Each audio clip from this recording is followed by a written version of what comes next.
Hello po, good morning. Ayan ang mga flowers na nagkagandahan. Ayan, marigold po ito. So maganda rin ang kanilang garden dito kasi marami silang tanim na bulaklak.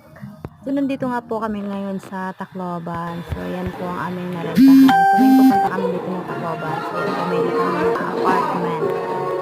Yan ang aming pinili. So kasi malaki na po siya. So family po siya. For people from America. So ang binayaran namin is around 4,000 na higit. So hindi ko maalala. Basta kung sa mga gustong mag-renta ng malaki, pwede na dito. Kasi ang ganda, kompleto na, may mga gamit na.